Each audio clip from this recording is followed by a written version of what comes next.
Hi, it's the 17th of August, guys, 2014. Apologies once again for the contents of that video that we put up yesterday, but it was for a reason. I'm pretty sure that some of you have worked it out what it was that I intended for you to see such things. I know the graphic scenes, but it is a sign of the times that we're in. Isaac Newton, do you know what he spent most of his private time doing?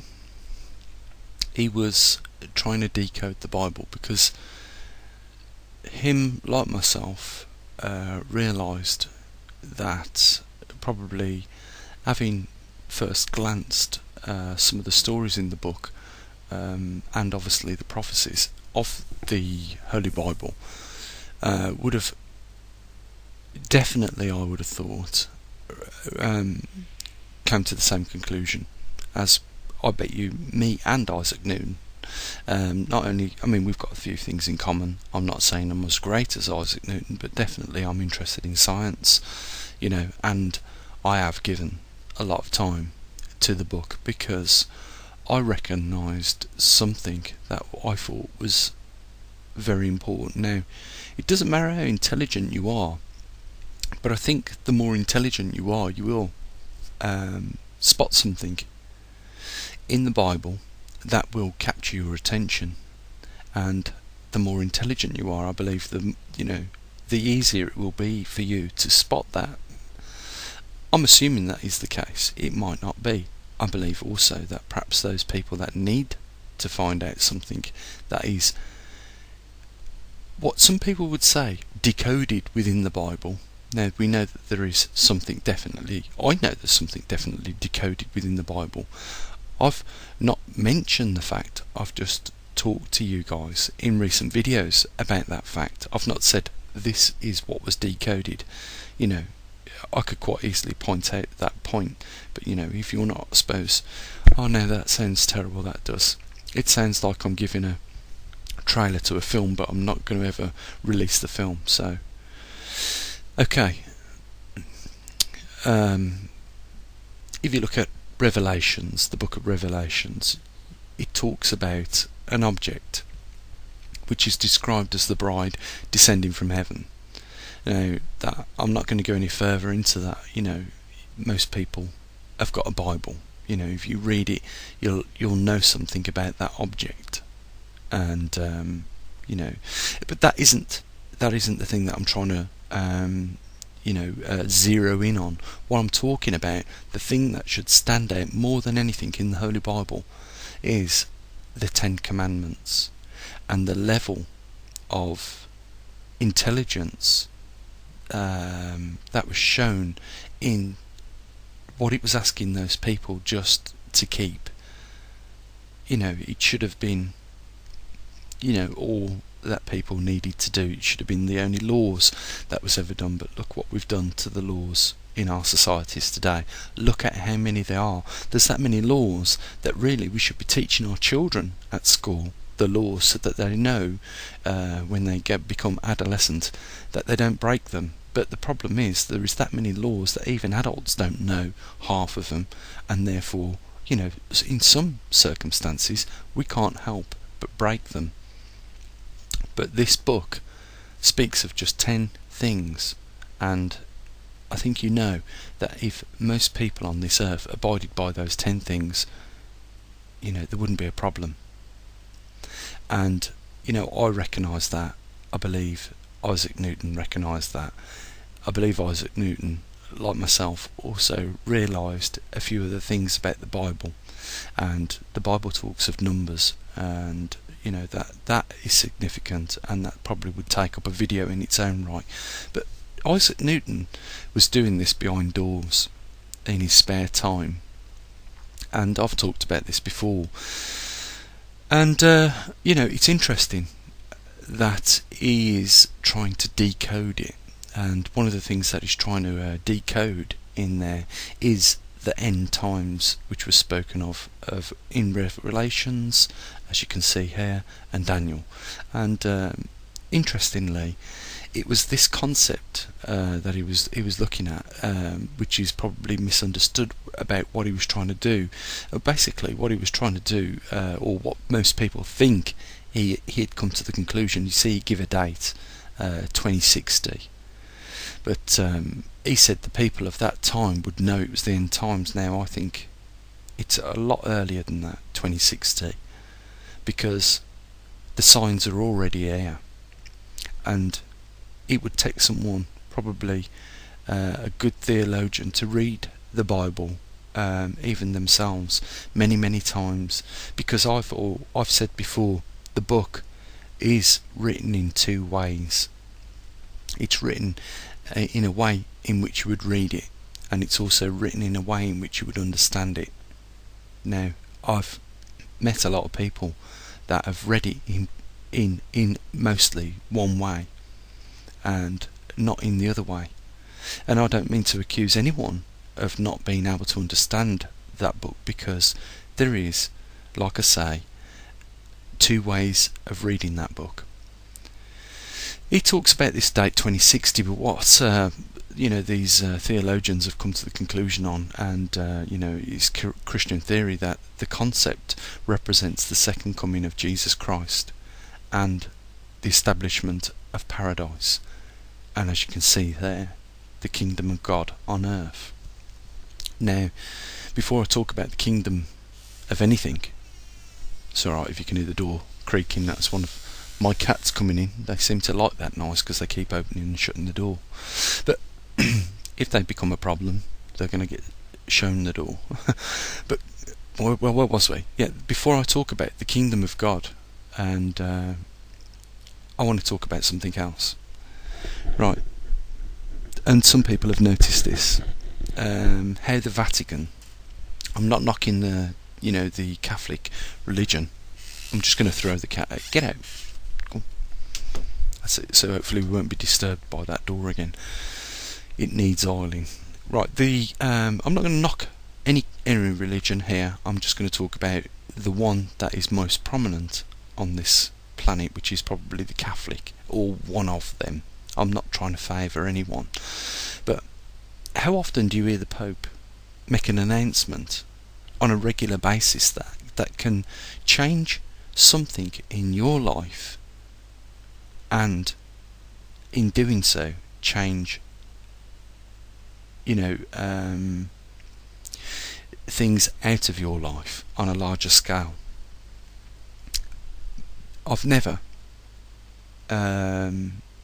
heard him say anything myself personally, and I live in what is classed as a Christian country. There's a lot of Catholics in this country, but I've never heard him come out on a regular basis with some instruction for people in order to start having a better life. It's bizarre, and I just wonder why that is. Does he not know what to tell people? And yet he is self-opposed the closest man to God on earth. Do you not think that God would choose his closest person that he would want to be closest with and instruct them? Because we have seen,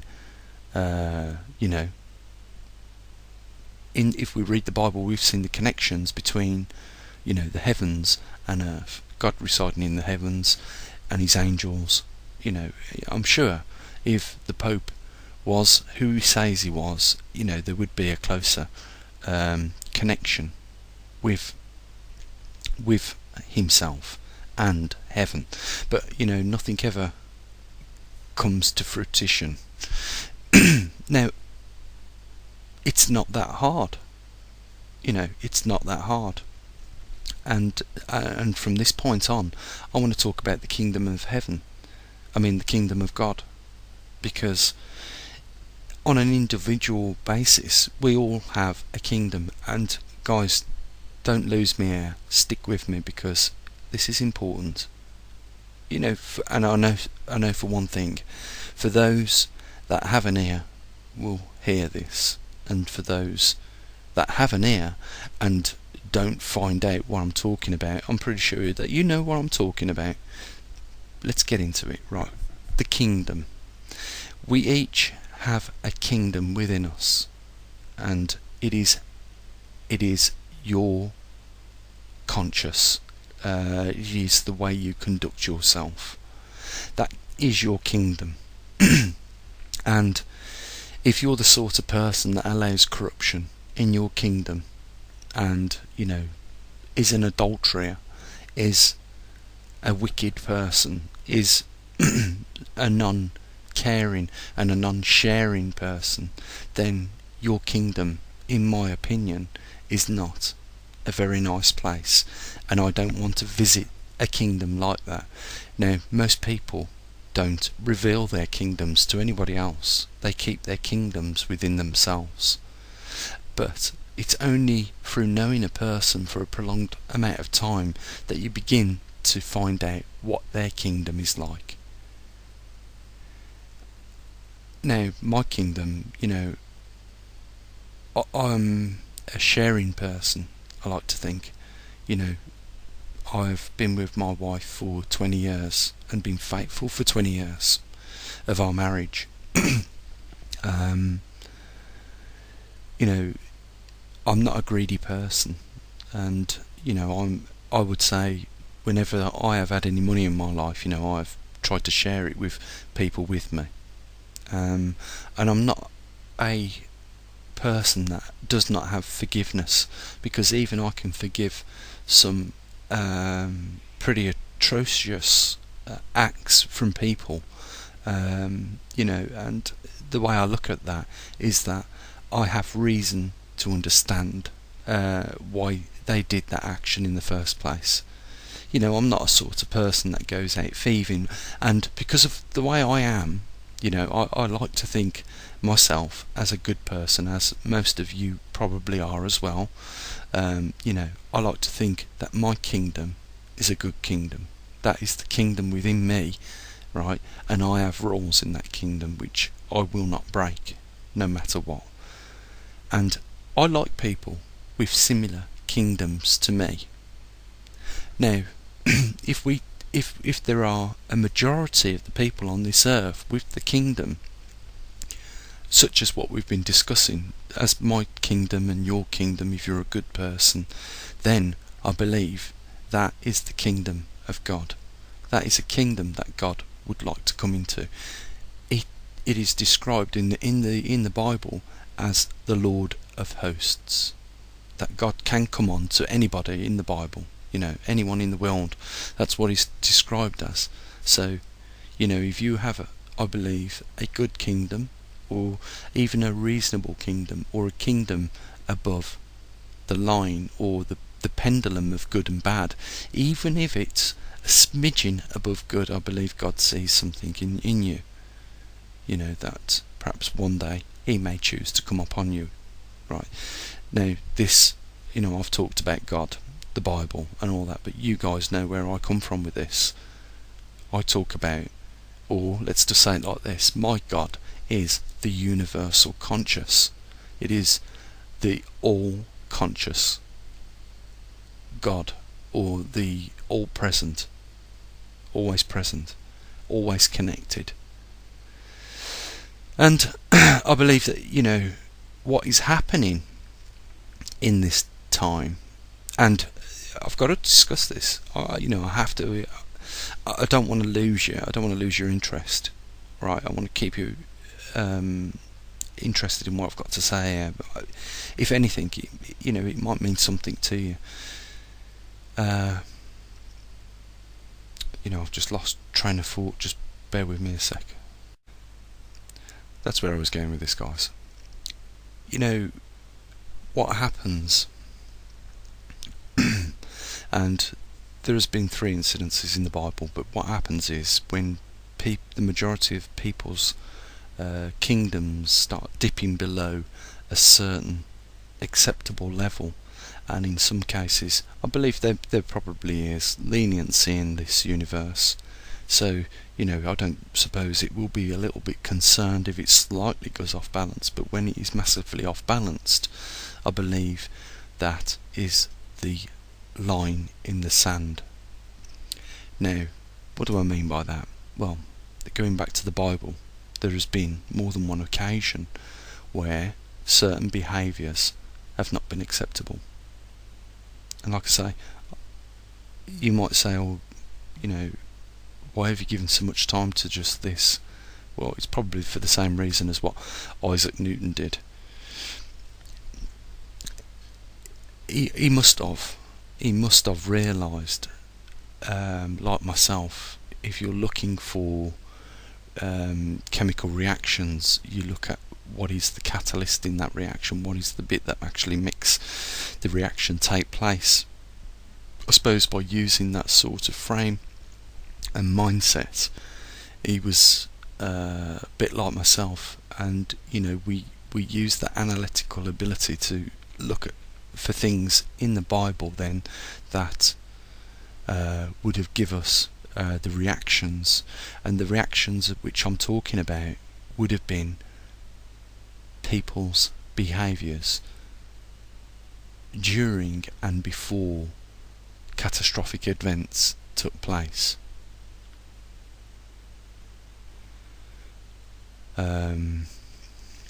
Noah's floods, there was a behaviour. I'm not going to mention them, but I will tell you this, that behaviour is back, and it is back with a weight, I believe, that is a tipping point. But Noah's flood, the reason for those floods was because of a specific behaviour. Again, Sodom and Gomorrah, specific behaviours. I'm not going to mention them, guys. I'm just pointing out the agents in this reaction that triggered the reaction, and that's all I'll say. And again, if you read Revelations, it speaks of a certain behaviour. You had 2 occasions noted that produced such actions that was in disfavour of the majority of the people on this planet, and we were told what would be the actions of the third. And I believe we're seeing it. I can't believe that's what I cannot believe. I've recognised something. There's a behaviour problem, and I'm not just talking about what I showed you in the video with what we're doing with each other. I'm talking on a whole, and it has only happened more recently. Well, we've had wars for thousands of years, and them in themselves have not been, the total picture of what tips the scales in disfavour for us. But I will I will say this: I have spotted them, identified them, and these are, mentioned in the Bible. If I don't mind you putting them in the in the comments section. I don't mind. You see, I don't mind talking about religious things. I haven't just got one Bible. I've got many different Bibles. I've studied a lot of different religions. But what I will say is probably the thing that captured Isaac Newton's attention is probably what has captured my attention, and for those reasons that I've discussed. And that is why, I feel something dreadful is coming about. Now, I'll just say this. It states in Revelations that God will destroy man with the earth. That's what it states, whether you believe that or not. It is hard for people to believe when they have to, have faith. If you do not see a bridge between 2 peaks and there is thousands of feet below you, and the bridge is said to you that it's invisible, and you must have faith in order to cross, most people wouldn't step off that bridge. It's a bit like, you remember that one Indiana Jones where it talks about that And he didn't really have the faith, did he, that the bridge was there? But the bridge was there, but it was polished glass, and he could only see the bottom of the canyon that he was crossing, and he didn't have faith himself because he got a handful. Well, no, he did actually at the first. He took the leap of faith and stood onto that, and then realised there was a platform, and then he grabbed a handful of dirt and scattered it across this crystal glass that was polished to the point where it looked invisible, and he crossed. But it's very difficult to have that sort of faith unless certain things happen in your life where you you question things in a way at which makes you think you do not have all knowledge and understanding. And those things that happen in our lives, sometimes people would say it's a miracle. That the only reason that could have possibly happened was through a miracle. And I'm almost losing where I'm going with this again, guys. I apologise, but the message is, here is what I wanted. I'll just bring up some points, and then I'll try not to keep it, because I know it's a difficult subject to talk about and to retain, attention. So here are the things that I think are important for somebody thousands of years ago to have the knowledge of to fake the Ten Commandments. I feel that is impossible myself. I think it's impossible. 10 laws, abide by these, and if everyone abides by them, there won't be a problem in your life. Well, we know what's happened to those. And the other thing is the reactions, the ingredients in the reaction that caused, the reaction in the first place. Well, it was the behaviour. I ask you if you're interested, have a look at what the behaviour is, and then you'll know something. What I know, you'll spot it immediately in society today, and it's rife. It's getting rifer by the minute, by the day. People are losing a lot of their, qualities that they had only 40 years ago, but now they are running through their palms of their hand like water being poured on them, and they cannot stop it. They can't stop the behaviour that they've got. It's not just about greed, it is about their conduct. It is about their kingdom. Now, the thing is that people can hide the kingdom from a lot of us. They can conceal their rotten kingdom within them.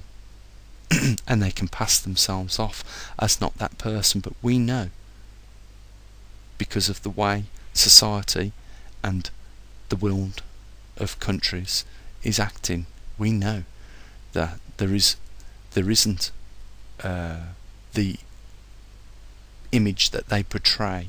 That they're selling the kingdom as a glorious place, something that we should all be part of and enter. But really, beyond the veil, you quickly smell the stench of corruption in there. I didn't want to, I don't know why I even went down on the back of that video I put out there yesterday.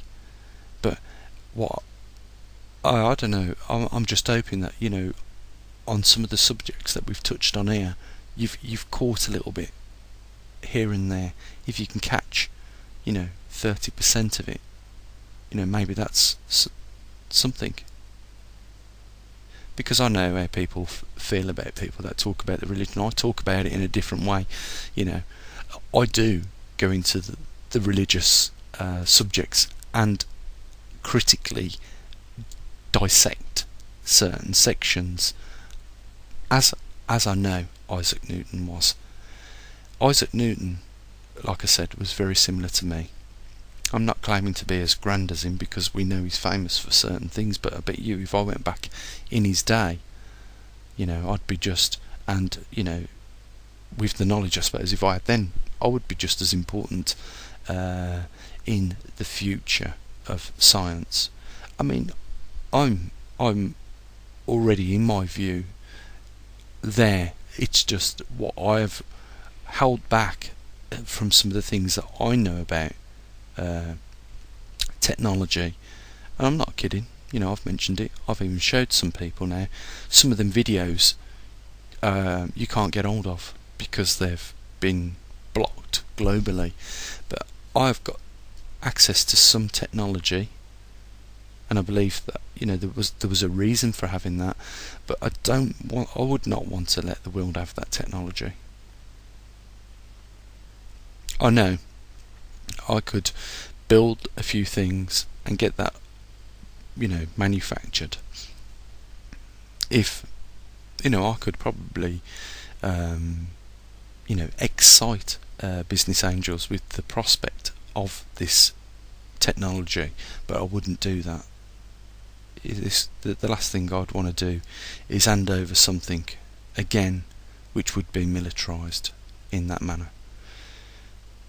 But going back to Isaac Newton, and I know myself, we've got a few things in common, and there's one thing about Isaac Newton I've not mentioned, and as well as about myself, that is in common. And we both thought there was more in the Bible, and trust me when I say this, I know there is more in that book. And he knew there was more in that book. And what you've got to imagine is that this was a very intelligent person, and he didn't overlook this book in the same manner as I didn't. I didn't really, when we was at school, I didn't really pay too much attention to the religious education and things like that.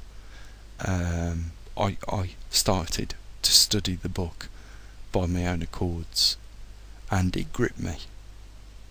Perhaps it was the right time in my life to start reading that book, and it gripped me with not so much as the stories, because you can read the book and then you can understand it. It was the understanding of what I was reading that gripped me, as it probably has, I dare say, a few of the people. What I'm trying to do here, guys, is not tell people to pick up the book and try and work out and decode it, because you'll spend years and years of your life doing that. You're only going to understand it if you are meant to.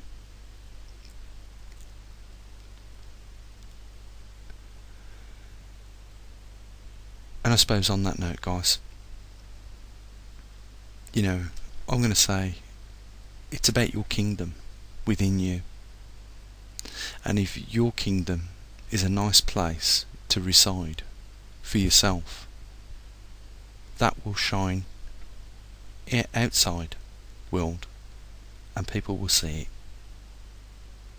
But if your kingdom is rotten to the core and you're selling it to people as something special, it won't be long before they enter your kingdom and see it is an atrocity.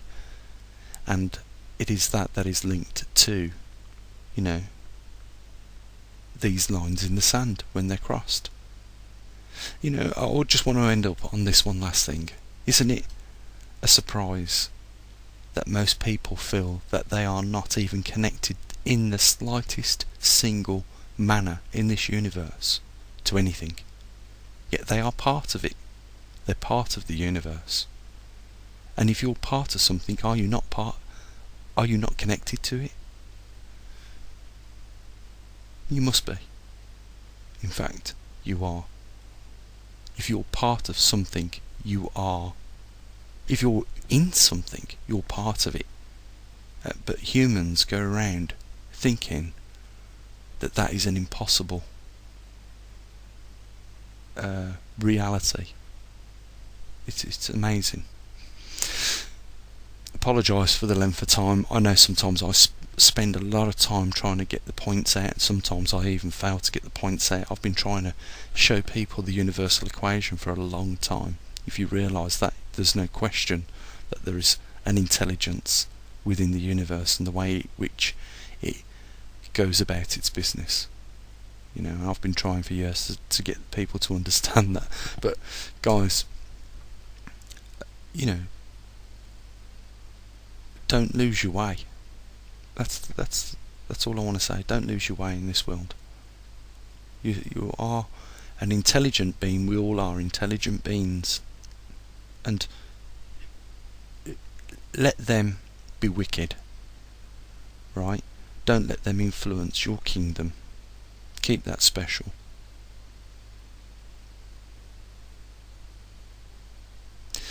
And as always, guys, you know, we may well be in those times that is talked about in Revelations, and if we are, you know, then it is a good thing to be prepared, because it will be, you know, a creep forward to that point every day, up until the point where the line has been crossed, to the point where actions follow. Be safe, and bye for now, guys.